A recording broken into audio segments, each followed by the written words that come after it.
What's going on, YouTube? Welcome to The Point. Ryan Upchurch and True Crime are back at it again with a banger. And I'll be honest with you, Ryan Upchurch's involvement with True Crime wasn't all bad, so let's talk about it.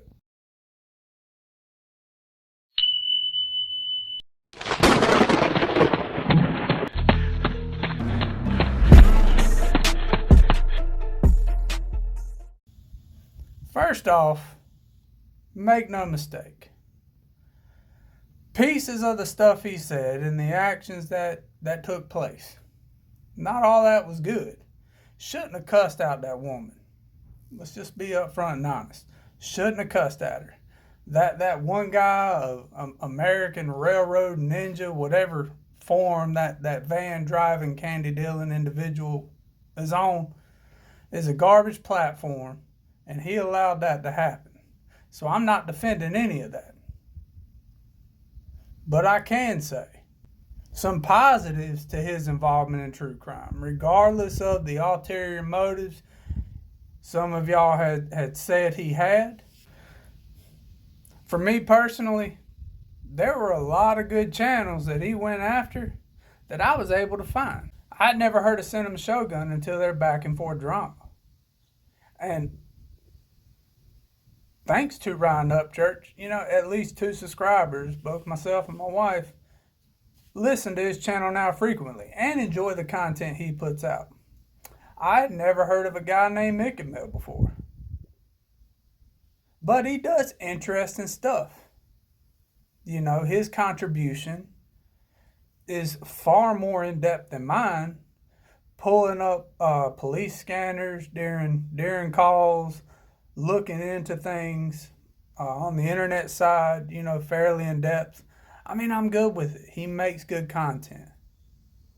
And I would have never found those channels if he wasn't on there. The attention he brought to true crime, to the Kylie Rodney case, you can't argue against it. He did have a big platform. And the moment he started talking about that case, there were a lot of individuals who had never followed true crime, started looking into it, looking at other channels who were talking about it. And I believe those channels earned subscribers because he started talking about it. Now, as far as this lawsuit goes with the Kylie Rodney situation between him and her family, we're going to see how that plays out. He has made a response video stating not him or his attorney has received anything about a lawsuit from his family. So when that happens, if it happens, we'll see when it happens. I'm not personally going to make a video on him and the family and a lawsuit because I don't know enough about it. I didn't make anything on YouTube during the time of the Kylie Rodney case. So that stuff between him, the lawsuits, all that nonsense, I don't intend on making any videos pertaining to him in this lawsuit. I don't know enough about it. I don't really know enough of the case because I wasn't too much into YouTube when all that went down.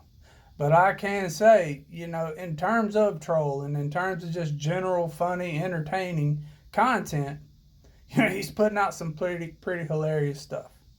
I'm not going to deny it. I'm not going to be holier than thou. I enjoy a good laugh. And on occasion, a little crap talking back and forth as long as it remains respectful.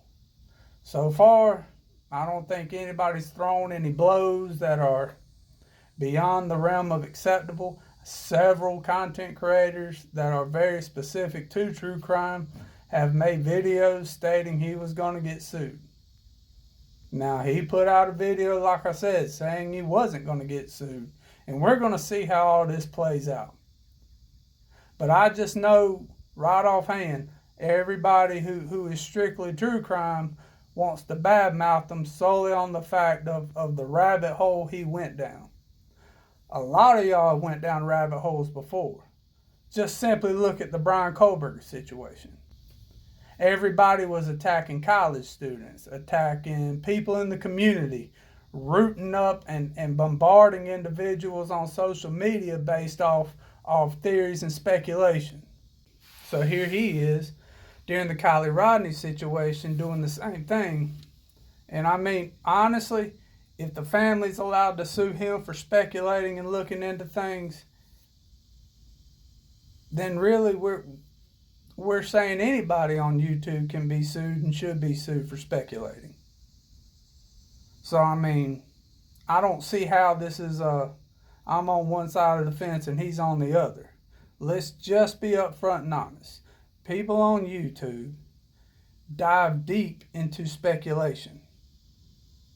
They dive deep into keyboard detective work. It is a thing. I watch it, you watch it. They bring up good points. So I'm not going to sit here and say everything he did was wrong. To a degree, him talking about that case did some good. Like I said, I found a lot of great content creators. And I appreciate them for it. But I'm curious about your thoughts. You know, do you think everything he did was just bad? Do you think everything he did was self-destructive? Do you believe Ryan Upchurch was just completely wrong when he started talking about true crime? Do you think he did it strictly to promote an album that was coming out? Or do you think he genuinely wanted to help and wanted to look into a situation because there was a girl missing? Either way, I'm curious about your thoughts. I'm curious about your input. I appreciate your time and I appreciate you being here. And I'll catch you in the next one.